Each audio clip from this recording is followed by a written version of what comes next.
नमस्कार स्टूडेंट्स, मैं डॉक्टर अनिल। अभिप्राय में आपका बहुत बहुत स्वागत है।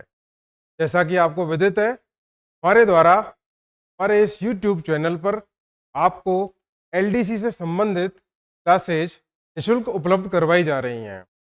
इसके क्रम में आपको अंग्रेजी, गणित और भूगोल की क्लासेज निरंतर प्रदान की जा रही हैं।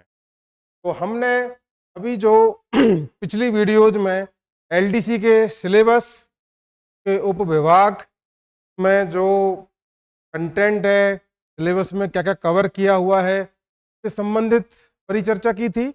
और उसके बाद फिर हमने तय किया था कि हम टॉपिक वाइज आगे बढ़ते हुए जाएंगे। तो हमारे एलडीसी में सिलेबस में राजस्थान का भूगोल जो है उसके अंतर्गत आता है। आज हम मानसून की चर्चा करने जा रहे हैं। आप सभी को भली भांति पता है कि राजस्थान भारत के उत्तरी पश्चिमी भाग में स्थित है, एक शुष्क क्षेत्र के अंतर्गत आता है।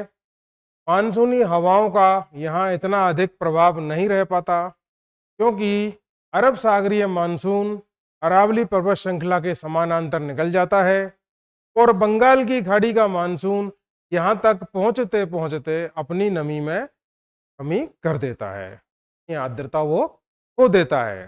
तो इतनी व्यापक यहाँ वर्षा नहीं हो पाती है। खैर, राजस्थान के मानसून को समझने से पहले हम 2 मिनट भारत के मानसून से संबंधित चर्चा स्थापित करते हैं। इससे आपके बातें थोड़ा सा अच्छी तरह से समझ में आने लगेंगी। देखिए, ये हमारे भारत का दक्षिणी पठारी प्रदेश है, जिसको बच्चों आप प्रायद्वीपीय पठार भी कहते हैं। एक त्रिभुजाकार आकृति में है, ये त्रिभुजाकार आकृति में हमारा जो ग्रीष्मकालीन मानसून है वो भारत के दक्षिण में हिंद महासागर से उसकी उत्पत्ति होती है, क्योंकि मई जून माह में समस्त उत्तर भारत में एक निम्न दाब का क्षेत्र स्थापित हो जाता है। उसके पश्चात सूर्य जब धीरे धीरे दक्षिणायन होने लगता है और उत्तरायण के पश्चात, तब यहाँ पर स्थिति अपोजिट हो जाती है। अब जो मई जून में निम्न दाब बना है उसकी ओर हिंद महासागर से हवाएं आकर्षित होती हैं। हिंद महासागर से जब हवाएं आकर्षित होंगी, स्वाभाविक रूप से वो एक विशाल जल राशि को पार करके आ रही हैं, क्योंकि हिंद महासागर के बाद यहाँ जो स्थान है ये अरब सागर है और इधर पूर्व में बंगाल की खाड़ी है। इन मानसूनी हवाओं को हिंद महासागर से आते हुए और जल की प्राप्ति हो जाती है बंगाल की खाड़ी एवं अरब सागर से। ये प्रायद्वीपीय पठार इन मानसूनी हवाओं को 2 भागों में विभाजित कर देता है। जब वो यहाँ आकर टकराती हैं मानसूनी हवाएं, तो ये इनको 2 भागों में विभाजित कर देता है। सबसे पहले ये मानसूनी हवाएं भारत के पश्चिम में जो पश्चिमी घाट पर्वत श्रृंखला है उससे आकर टकराती हैं, जिसको हम आम भाषा में मानसून का आना और भौगोलिक भाषा में मानसून का विस्फोट भी कहते हैं। क्योंकि एक छोटी सी बात हमें यह समझनी है कि जब ये मानसूनी हवाएं इस पश्चिमी तट से टकरा रही हैं, आपने सुना भी होगा, पढ़ा भी होगा, सर्वप्रथम मानसून केरल राज्य के अंतर्गत प्रवेश करता है। इस प्रायद्वीपीय पठार को ये टकराती हैं तो सबसे पहले यहाँ चढ़ती हैं और क्या प्रारंभ हो जाता है इनका संघनन। संघनन होने के बाद ये यहाँ पश्चिमी घाट के पश्चिमी भाग में बहुत तीव्र वर्षा करती हैं और स्थिति यह है कि महाबलेश्वर नामक जगह पर 400 सेंटीमीटर से भी ऊपर बारिश होती है। ये हम मानसून का विस्फोट या मानसून का प्रस्फोट कहते हैं। इसी क्रम में ये बंगाल की खाड़ी का मानसून, मैंने आपको बताया कि जो प्रायद्वीपीय पठार की आकृति है त्रिभुजाकार, ये इसको दो भागों में विभाजित कर देती है। एक तो हो गई अरब सागरीय शाखा और दूसरी हो गई बंगाल की खाड़ी की शाखा। ये मानसूनी हवाएं इसलिए आ रही हैं कि मई जून के महीने में यहाँ पर एक विशाल क्षेत्र में निम्न दाब बन गया था। और हम जानते हैं कि वायु हमेशा सदैव उच्च दाब से निम्न दाब की ओर बहती है।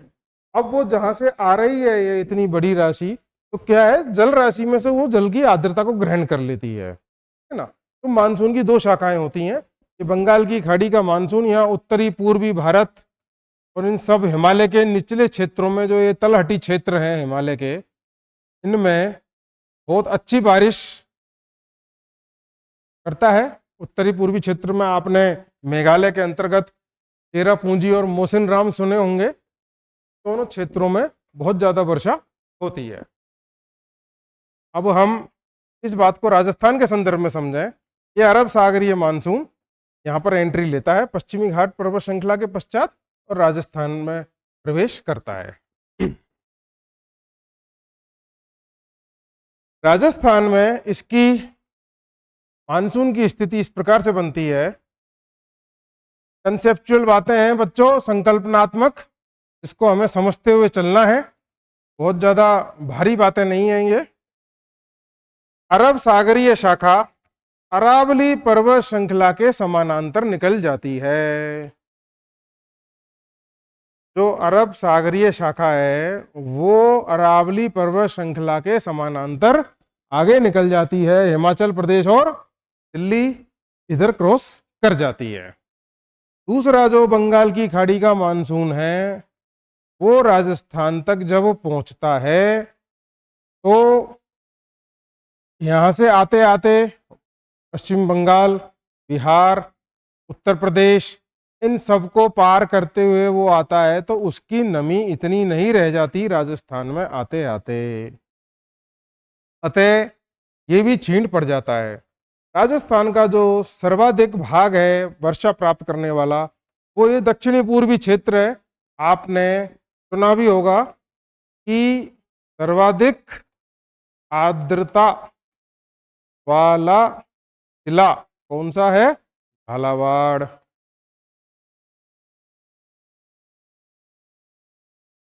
सर्वाधिक आर्द्रता वाला जिला कौन सा है? झालावाड़। ये जो क्षेत्र है ये हमारा शुष्क मरुस्थलीय प्रदेश।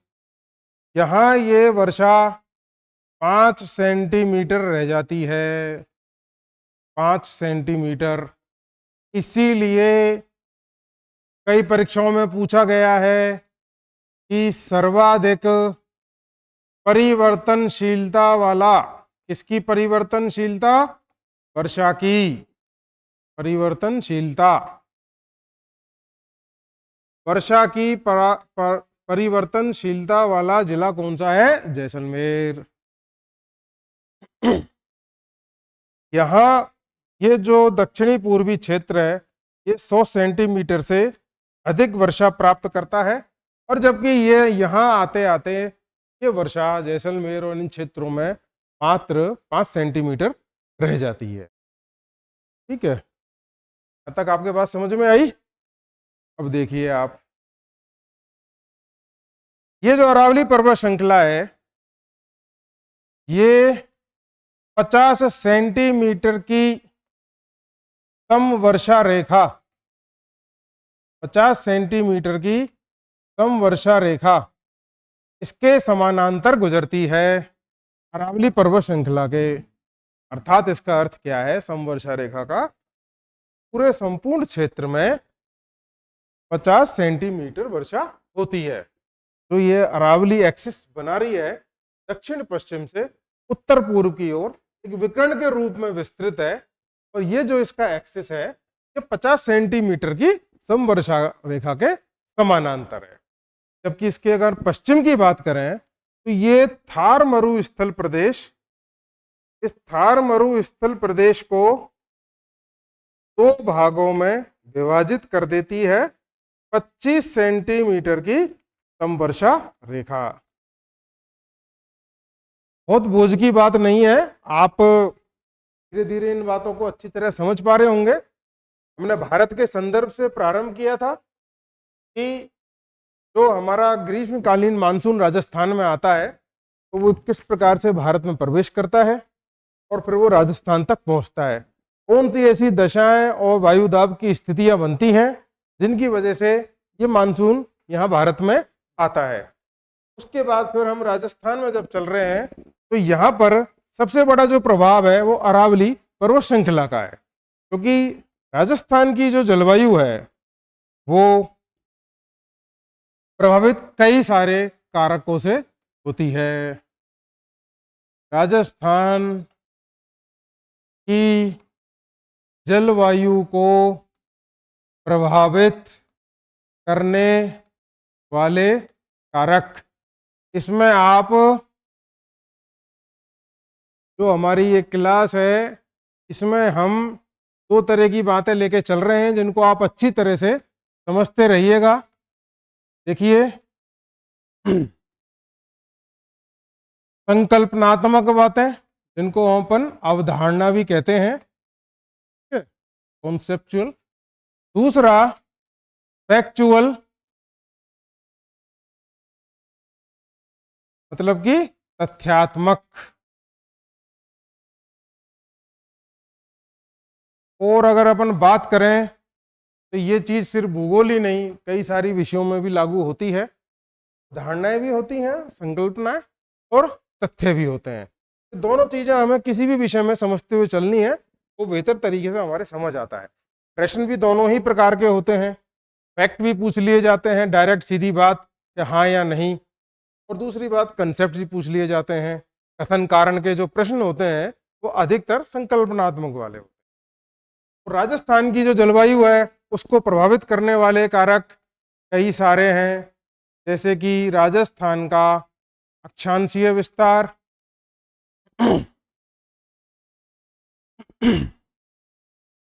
राजस्थान की समुद्र से दूरी,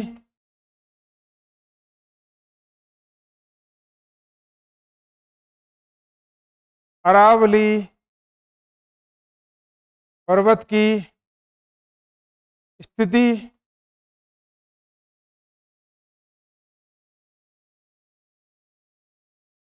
समुद्र तल से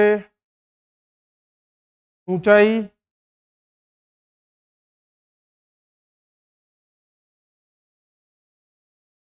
बातों को अच्छी तरह से आप समझते चलना, कोई भी चीज छूटने वाली नहीं है। बस कंसेप्ट जो हैं उनको एक बार अच्छी तरह से क्लियर करना आवश्यक होता है। अक्षांशीय विस्तार, समुद्र से दूरी, अरावली पर्वत की स्थिति, समुद्र तल से ऊंचाई, वनस्पति का आवरण,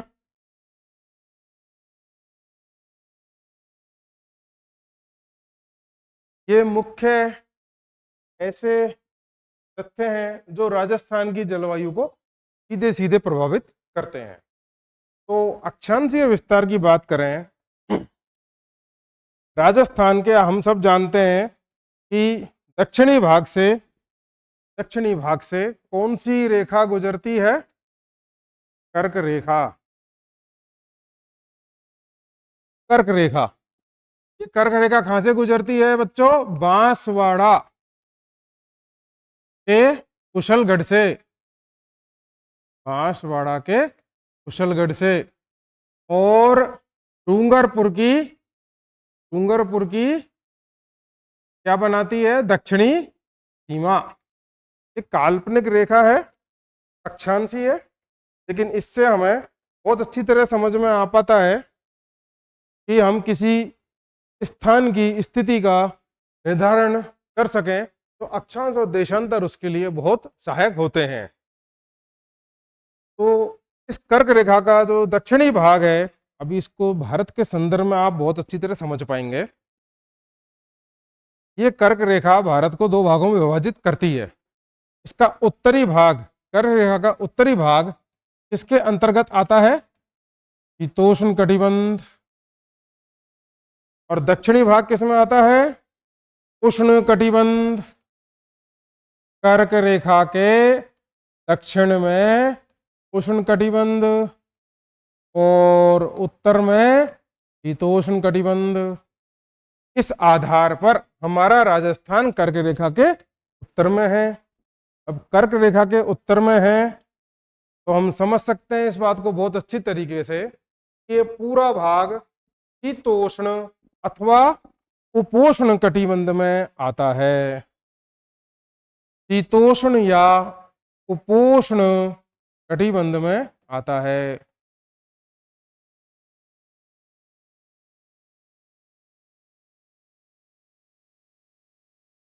समुद्र से दूरी, ये तो हमें पता ही है कि राजस्थान समुद्र से दूर है।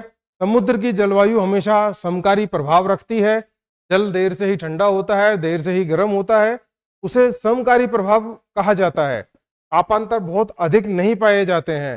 जितनी देर में उच्च तापमान पहुंचता है तो वो निम्न तापमान पहुंचते हुए बहुत ज्यादा अंतर नहीं होता, तो उसे बोलते हैं समुद्र का समकारी जलवायु प्रभाव।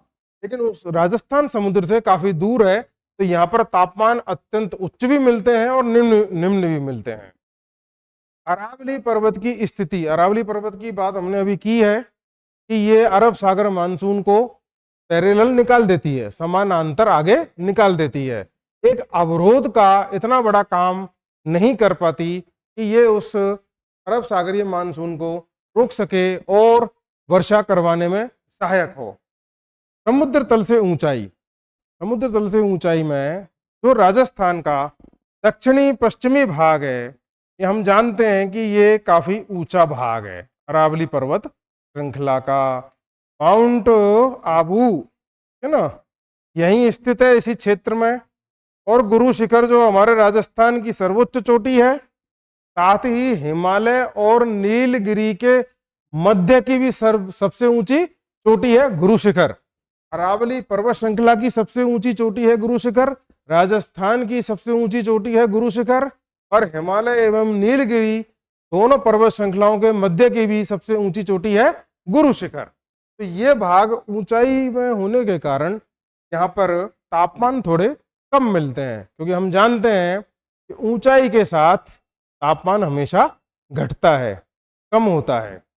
जबकि ये जो पश्चिमी क्षेत्र है मरुस्थलीय है, यहाँ पर आपको देखने को मिलेगा कि दिन में तापमान 50 डिग्री सेल्सियस चले जाते हैं ग्रीष्म काल में, और न्यूनतम 0 डिग्री या उससे नीचे माइनस में भी 1-2 डिग्री पहुंच जाता है। ये हमारे इससे संबंधित बात हुई समुद्र तल से ऊंचाई के कारण। समुद्र तल से आप जब ऊंचे जाओगे तो तापमान हमेशा घटते जाएंगे। इसको भूगोल की परिभाषा में कहा जाता है सामान्य ताप पतन दर, संबंधित बात है। जबकि ये जो पूर्वी मैदानी क्षेत्र है ये इतना अधिक ऊंचा नहीं है, ऊंचा अधिक नहीं है, समुद्र तल से इतनी अधिक ऊंचाई भी नहीं है। एवरेज जो इसकी हाइट है 300 से 400 मीटर के आसपास है समुद्र तल से। यहाँ आपको तापमान भी थोड़े उच्च मिलते हैं मैदानी भाग के अंदर, इसीलिए पहाड़ ठंडे होते हैं। जब हम पहाड़ों पर ऊंचे जाते हैं तो वो ठंडे होते हैं और मैदानी भाग गर्म मिलते हैं। ये होता है समुद्र तल से ऊंचाई का प्रभाव। बात समझ आ रही होगी एक एक पॉइंट को लेते हुए। वनस्पति का आवरण, जानते हैं कि अगर सघन वातावरण होता है पेड़ पौधों का तो वर्षा को आकर्षित करते हैं। जहाँ जितनी अधिक वनस्पति पाई जाएगी उस क्षेत्र में आर्द्रता भी अच्छी पाई जाती है और वर्षा भी अच्छी होती है। लेकिन राजस्थान के संदर्भ में इतना अधिक नहीं है, क्योंकि यहाँ पर कंटीली झाड़ियाँ, इस प्रकार के जो पेड़ पौधे हैं, मरुस्थलीय मरुदभिद, जिनको कि हम जीरोफाइट्स भी कहते हैं, वो अधिक मात्रा में मिलते हैं। हमारे यहाँ सघन राजस्थान में आच्छादित नहीं है वनस्पति का आवरण। ये जो है राजस्थान की जलवायु को प्रभावित करने वाले मुख्य कारक होते हैं। राजस्थान में जो स्पष्ट रूप से ऋतुएं मिलती हैं वो हैं 3 तरह की। ग्रीष्म ऋतु, शीत ऋतु और वर्षा ऋतु। अगर क्रम से बात करें तो ग्रीष्म ऋतु के बाद वर्षा ऋतु, और वर्षा ऋतु के बाद शीत ऋतु, और शीत ऋतु के बाद फिर से ग्रीष्म ऋतु। ये इन ऋतुओं का क्रम होता है। ठीक है, तो ये हमने अभी तक की जो बात समझी है राजस्थान के मानसून, सारी बातें क्लियर हुई हैं। 3 प्रकार की ऋतुएं पाई जाती हैं, और एक जो सबसे ज्यादा क्वेश्चन पूछे जाते हैं वो है कोपेन का जलवायु वर्गीकरण। ये राजस्थान के मानसून एवं वर्षा संबंधित अध्याय में से सर्वाधिक प्रश्न पूछे जाते हैं, वो कोपेन के जलवायु वर्गीकरण में से पूछे जाते हैं। तो हम इस प्रकार से डेली जो ये हमारी क्लासेज हैं ये आपको कुछ ना कुछ बताती रहेंगी, और आपको इन्हें निरंतर देखते रहना है, समझते रहना है। और जो भी क्वेश्चंस हैं वो आप हमें कमेंट्स कर सकते हैं। तो आपको बहुत बहुत इसके लिए धन्यवाद। निरंतर इसी प्रकार से हमारा सहयोग बनाए रखें, जिससे कि हम भी आपको नित्य नए नए टॉपिक्स के साथ ये क्लासेस प्रोवाइड करवाते रहें। Thank you.